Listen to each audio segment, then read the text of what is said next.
Good day and welcome to Catholic Network South Africa. Today is a very special video. I have a special guest with me, Werner, and he is here to tell us about his journey into the Catholic Church. Werner, welcome, and I hope you enjoy the evening with us. Yeah, thanks, Nicholas. Thanks for having me. Werner, you grew up as a Protestant. Please tell us, before we come to your faith journey, where you grow up and how was your childhood? Where do you stay at the moment? What do you do for a living? Yeah.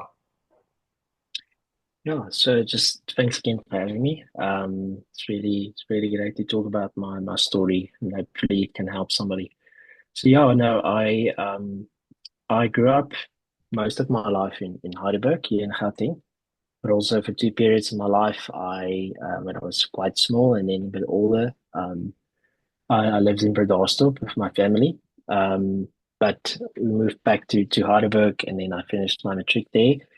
And then after that, I went to Potchefstroom or the Northwest University, studied business, BCom business management, and basically lived there for 3 years. And then from there, came to Joburg for work. I live specifically in Randburg. And yeah, so the type of work I do, I'm a project consultant. So I work with specifically with, you can say, the finances or numbers on projects, right? So it's a unique type of work, and I enjoy it. So yeah, that's my geography, if you want, my background in that regard. Church wise, I grew up in a Pentecostal church community, specifically the AFM, which is the Apostolic Faith Mission, which is the largest Pentecostal body in South Africa. Okay. And when I was 17, I got baptized. It's the beginning of my matric year. And yeah, no, it was quite special because I got baptized by my brother, and it was a valid baptism. So yeah, it was really quite special. And I would say from there, from that point on, I could feel the God's Spirit really working in me and through me. And yeah, when I went to varsity my first year, for you can say the first 10 months of my first year, I joined a charismatic non-denominational church because it was quite familiar to what I was used to. And then in that time, because I'm a person quite interested in theology and the Bible and all those things, I sort of had, grew in my understanding of theology and started to develop let's just say, a higher Protestant theology, specifically a more reformed theology. So in that time, I visited a reformed church, but I was more drawn to a Reformed Baptist type of community, and there's a small church community there in Potchefstroom, Reformed Baptist, Calvinistic Baptist uh, community. And yeah, I was there for 2 years, around well, almost 2.5 years. I spent at that community, and then from there, when I moved to Joburg, I joined a similar type of church, or the Reformed Calvinistic Baptist community. So yeah, I would say that's sort of the long and the short before going into all the other things the last year and a half or so. But yeah, that's, I would say, more or less my upbringing and church background. Yeah. For those that didn't know, like I didn't realize it, that AFM is that the English um for AGS, die Apostolische Geloofszender. Big Faith Mission. So yeah, it's the oldest and largest Okay. Pentecostal body in Southern Africa. Yeah. So yeah, I grew up in that environment, and that was what I knew. Yeah. Although, as you, And grow and in your and then faith, you move and then you move to the Baptist church. yes, that's correct. So I moved to a more Reformed Baptist. I say Reformed in the sense that they have a Calvinistic understanding of salvation, the normal 5 points of Calvinism type of theology. And if you go dive deeper, there's also a bit of covenant theology going Oh, on there. But anyway, so that was sort of where my starting point spiritually wise. And then from So there, what? Yeah. So what I happened then that you are now ending up becoming a Catholic by this yeah coming Easter? So how yeah did it's it happen that the Catholic Church um, mm, came onto your radar and that you became interested in that? yeah it's firstly, I mean, it's a category that was not there when I grew up, or obviously you see maybe on movies and TV shows Catholic related things, whether it be a priest or a statue of the Blessed Virgin Mary, or um, somebody going to confession or whatever, and or seeing something about the Pope on the news, right? That's the Catholicism that I was exposed to, right? Um, Especially from an Afrikaner background, that's all that you're going to get many Yeah. many times. So yeah, and just to answer your question further, or well, in more detail, I because as I mentioned before, I'm a person quite interested in theology and just real that goes along with that, whether it be the history behind some of the things, and yeah, so I've always been interested in that. And when I was at varsity, specifically in my third year, I sort of set on or started a journey where I wanted to sort of reestablish my faith, and specifically the foundations of what I believe. And I remember specifically focusing on or specific topics that I started to focus on. And in that, although I have been exposed to historical criticism of the Bible before that. But properly, I want to say I got a proper introduction to it, and I started reading a bit of works on Old Testament theology and a bit of, let's just say, difficulties that sometimes appears in some of the literature, well, in the scriptures through these critical literature. Um, and I started to sort of, start to feel a bit of a shake in my faith, not because of you know, because I've never been catechized or, never received any guidance on the faith. It's just that I started to feel quite alone because there was not a lot of, even the church community where I was at, there was not really a lot of answers that I was looking for. And it felt like it was a lot of um, most of the times it was a situation of people feeling different about or giving me different interpretations of this and that way of understanding things, and it was quite confusing, I would say. And yeah, and I think that was sort of the start of maybe a lot of seeds of doubt that started to be planted in my heart and started to really, grow ultimately. And but I sort of let it go for a while, and when I moved to Joburg, this was beginning of 2022. As I mentioned before, I attended or started to attend the more Calvinistic Reformed Baptist Church here as well.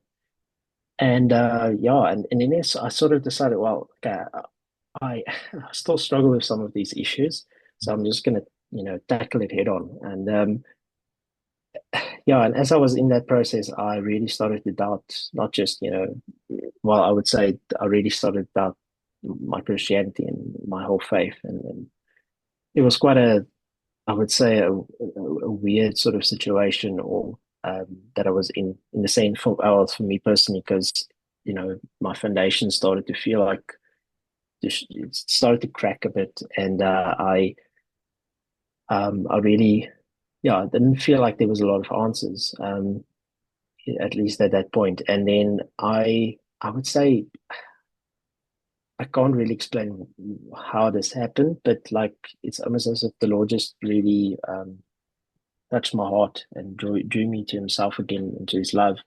I think if I wasn't baptized, as I understand baptism now as the sacrament of baptism, um, how, God's grace is infused in us and works in us. And I think if I didn't have the Holy Spirit be with me, at that point of struggling in my faith and feeling still the need to continue to trust the Lord even in the midst of doubt. I don't, yeah, I don't know where I would have been now. Yeah. So yeah, and then basically I grew in my faith again, but then that started a different, let's just say, period of discernment and trying to understand the faith better in, let's just say, that year and a half from end of 2020 or middle of 2022 up to end of last year, beginning of this, end of 2023 and beginning of last year. And that's where sort of I um, slowly but steadily moved towards really growing not just in the faith, the basics of the faith, but looking at Christian history in more detail. And yeah, and then I would say let's just leave that there, and then yeah, I'll expand further on specific points. Yeah. Werner, you talked about different voices, different opinions within the Protestant world, things that sort of confused you. Do you think now, looking back, and after you read the church fathers and all that stuff, and knowing what you know about higher criticism and so forth, do you think that we can expect anything else from Protestantism um, than there being lots of opinions, lots of voices, confusing, a sort of a chaos of opinions, if I can state it like that? Do you think we can expect anything else from Protestantism because of the way it started?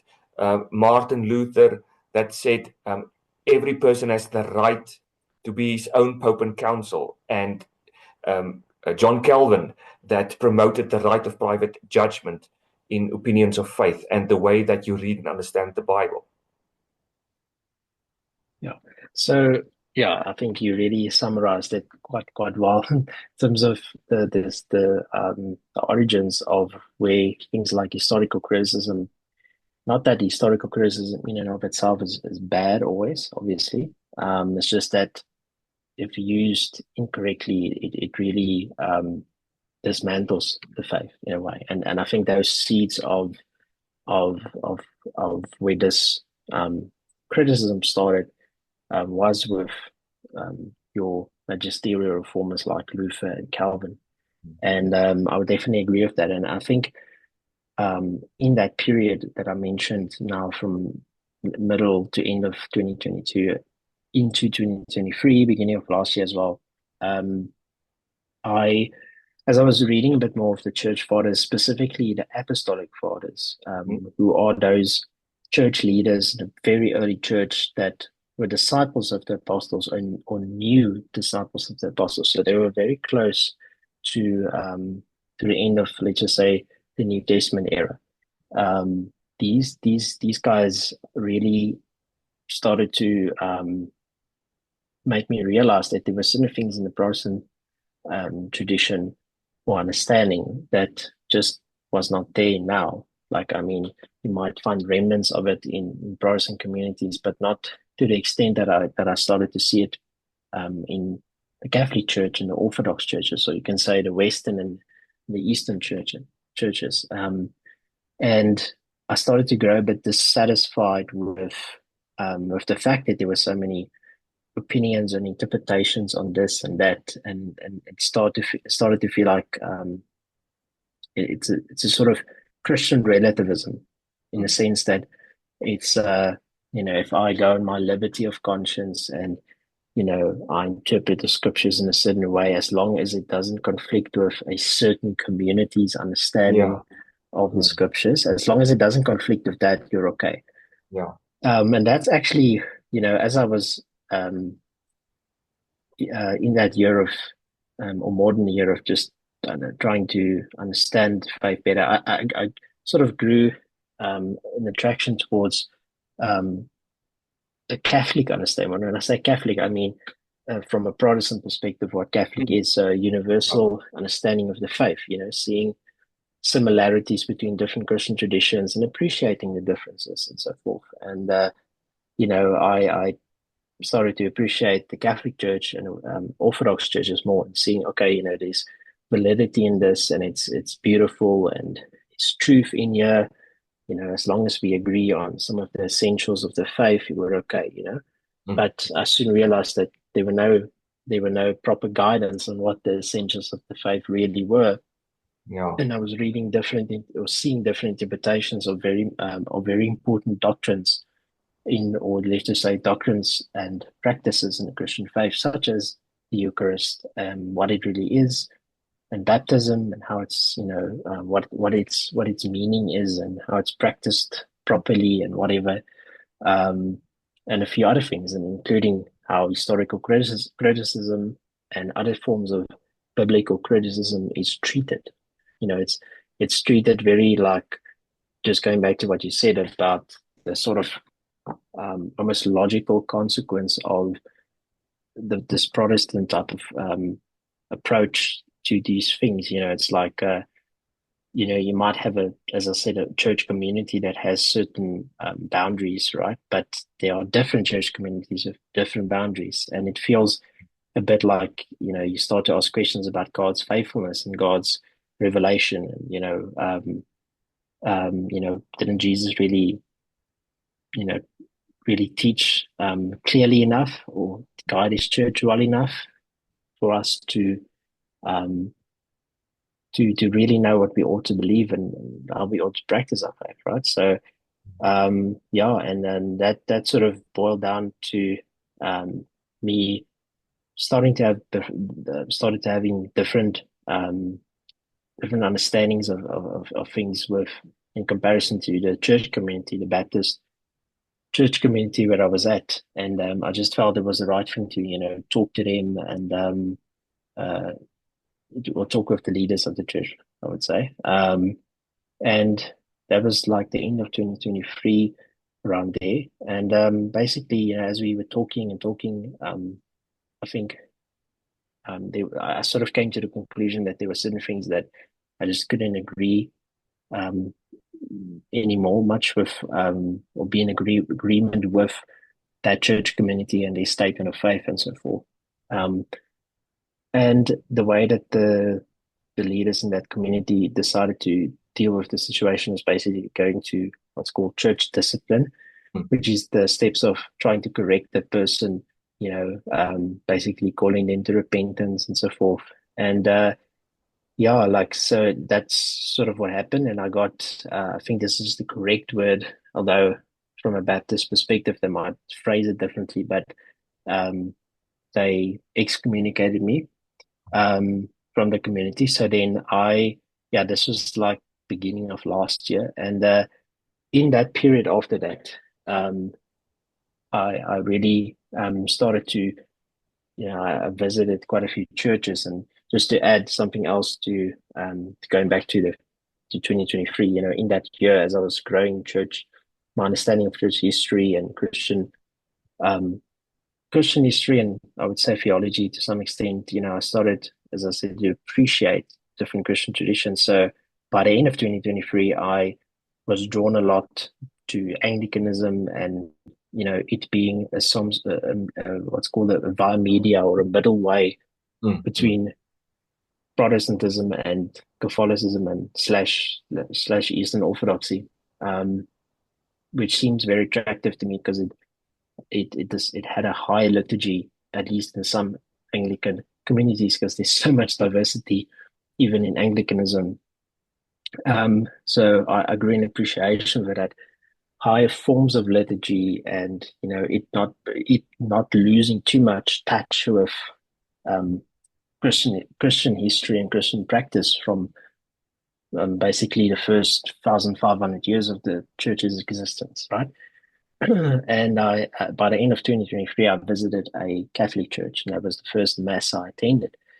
And I was quite surprised when I attended that first mass. It was not so weird, if I can use that word, than I thought it would be. In other words, it was not so irregular and almost like foreign, almost as if it's not really Christianity. At least that's at some point in my life, that's what I believed. So yeah, I think there was a lot happening, intellectually and spiritually for me in the last few years. Going out of point where I sort of really doubted my faith, even to the point of agnosticism, then rediscovering the faith, just a basic, let's just say a basic faith, and then after that, trying to sort of realign myself with the Christian faith more in a more structured way, and then sort of seeing, oh, okay, there's a bit more um, to the Christian history in the church, and the leaders of the early church and the leaders after them and them after them and so forth up to this day. Mm. Um, so yeah, I think that's I would say the long and the short of at least my journey to the point of just before thinking about Catholicism more formally, Yeah. and that was in the beginning of last year where I came to a point where I just sort of really, I was going to an more Anglo-Catholic community here in Joburg, and I came to a point where I was saying, listen, I'm going to be Anglican, but I'm still going to consider in the Catholic Church because I was still a bit unsure. And basically, up to just before or just after Easter, actually, last year, I remember listening to Jordan Peterson. His wife was began Catholic last year, and there was an interview done with him by Catholic News Network, and the interviewer was asking him, you know, would you ever consider becoming Catholic? And Yeah. he was basically saying, listen, he's a person that's on the border of a lot of things. Yeah. He Yeah. he struggles to commit fully to something, Yeah. intellectually at least. So, and that was I realized, well, that is where I was at that point, and Yeah. I felt I needed to make a decision for my own peace of mind. And then 2nd of April last year, I decided I'm going to become Catholic, even though it's not what I ever expected would happen. Yeah. Yeah. Of course not. Yeah. I think with a lot of converts, you as you as you grow in your faith, or as your faith, at first it starts out by questioning the way that you grow up.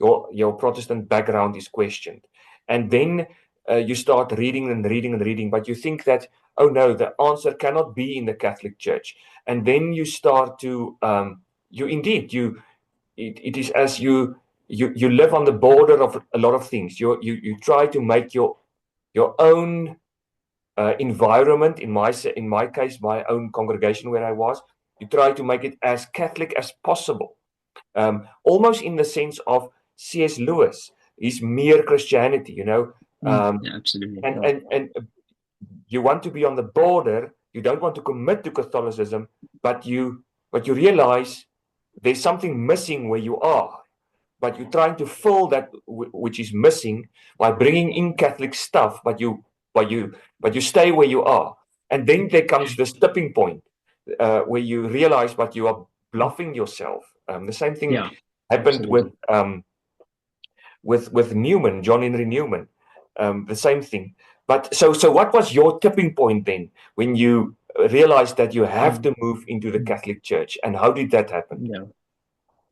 So in that period of discerning or thinking more about, as I mentioned, Christian history and the church and so forth, going back to the struggles I had with some biblical criticisms with regards to the scriptures and so forth, I I started to feel dissatisfied with the Protestant way of really tackling these difficult questions because it felt very much individualistic in a way. It's like, you know, um, it focused so much on, really not losing the essentials of the faith, although the essentials of the faith couldn't really be properly explained from a Protestant perspective. At least you have different voices saying different things. And I started really to feel dissatisfied with that, and I was really thinking about God's faithfulness and the promises He made in the Old Testament and the New Testament about the church and about this new covenant community, and Jesus's promises about the church. The promise He made to Saint Peter of building the church upon Him, the rock. and that the church would never fail, that the gates of hell would not prevail against it, and promising in John 16 verse 13 about the Spirit guiding it, guiding the apostles, and obviously that includes all the faithful, ultimately into all truth. And then sort of seeing this fragmentation happening in Christianity. Obviously, there would be, it's not perfect. The church, although a divine institution or divine establishment, is filled with humans um, who still have a sinful nature, despite being in a state of grace, if they are in a state of grace, and working towards salvation. So, despite that, there's still that human aspect to the church. So obviously, it's not that you expect everything to be perfect, but there was just too much of inconsistencies and too much, uh, ultimately, things that impact, at least in my view, God's faithfulness and God's promises towards His people in a more Protestant way of understanding. And I sort of that was at least the thing that really. Because I was seeing a lot more consistency in the Catholic Church, even um, more so in I would say the Catholic consistency on a lot of things was even better than the more Eastern Orthodox way of tackling some of these crucial questions or difficult things in society, and just saying theology even. So it came to a point where I was like, the everything is pointing towards the Catholic Church, and I just couldn't, you know, I couldn't fight against it in a way, and that's why I had to make that decision. And obviously, things like the aesthetics, the beauty of the church, um, obviously that played a role. The longevity of the church, and the saints, and especially the Blessed Virgin Mary, and really growing in my understanding of her role in salvation history, and in the economy of salvation, and just her beauty.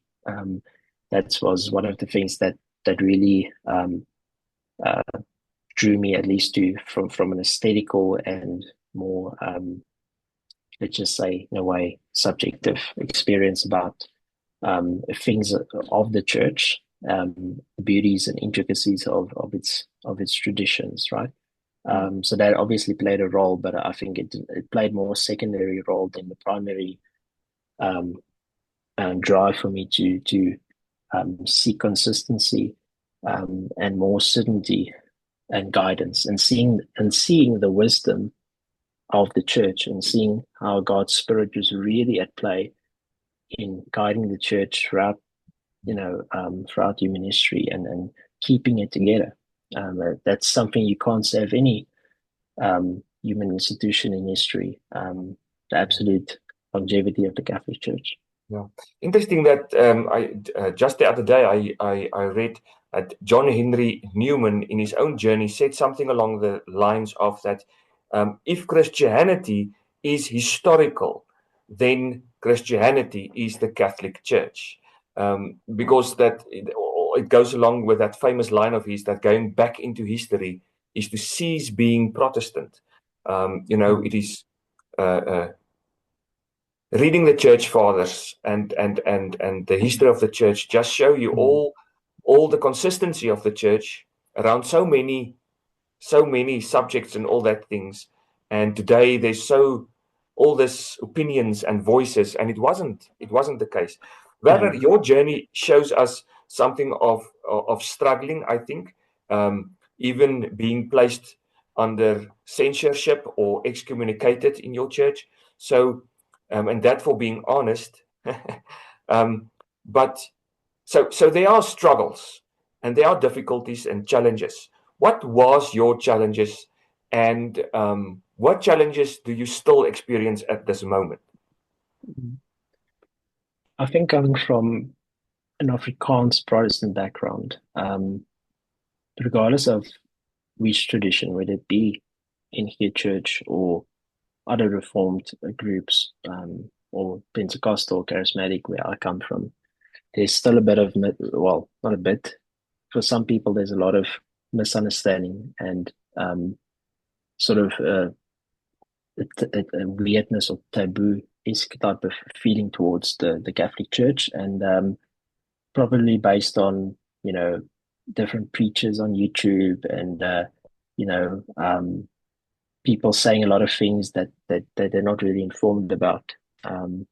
So there's I think misunderstanding, or I would rather say the frustration dealing with misunderstandings. And I'm not talking now of people asking questions or honestly seeking just to understand maybe if they're asking about this or that. It's not about that. It's ultimately about desiring people not to necessarily. I mean, you're not going to convince everyone to become Catholic, but just for people to have less misunderstanding and more appreciation for the Catholic Church, which is ultimately all of our origin Yeah. as Christians stems out of, at least let's just say Western Christians, just to Yeah. put it like that, stem from the Catholic Church. So it's like just appreciate that, and even if you're not Catholic, at least um, appreciate it more. And I think that's just more of a frustration than a challenge, rather. But I would say then, for example, I was in a relationship,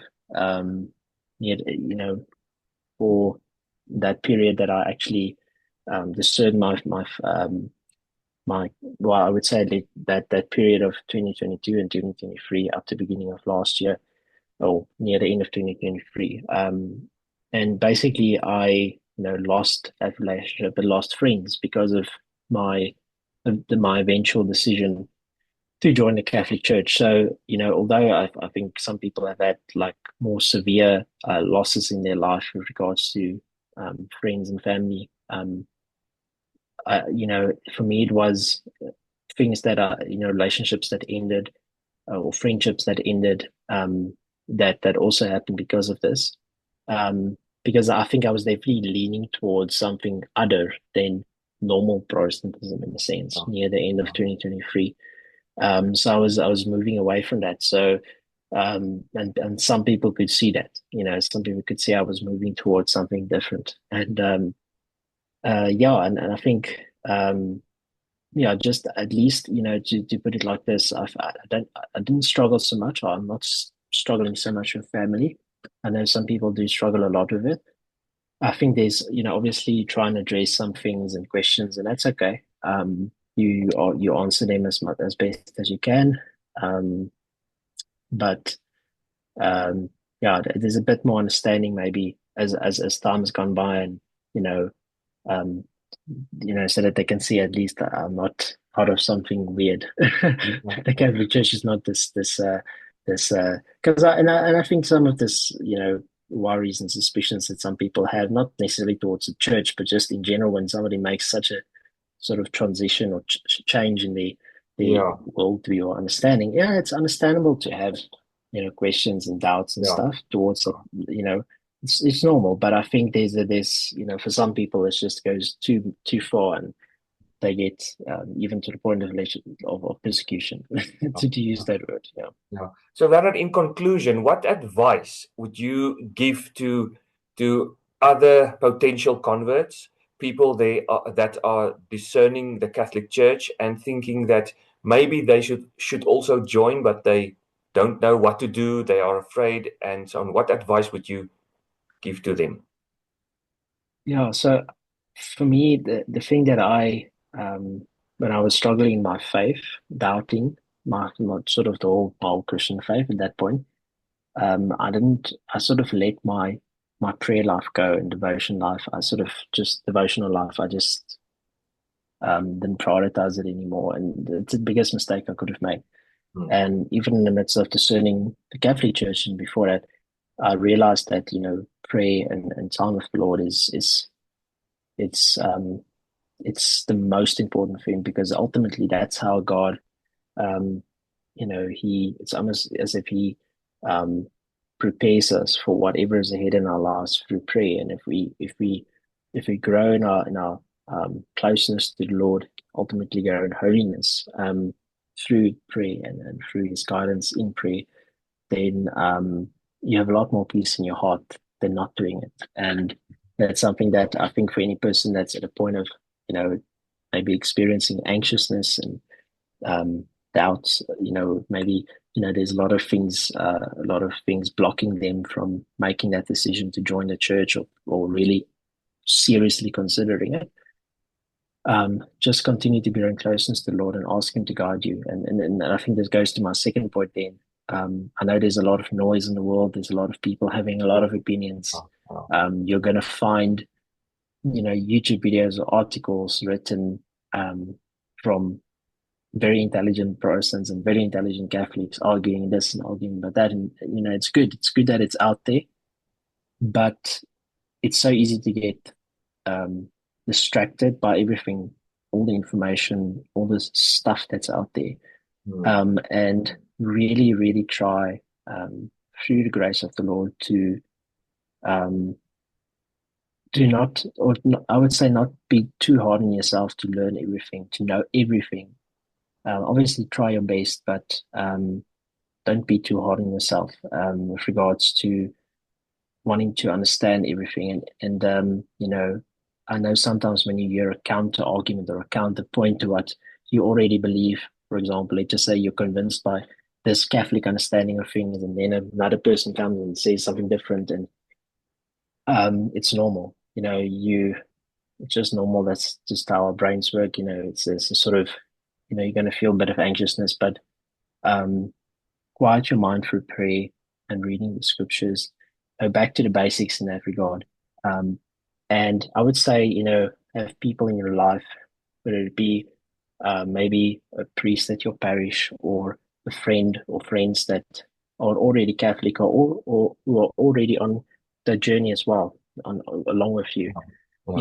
Select a few books, say, or maybe a few articles, a few stuff, and focus on that.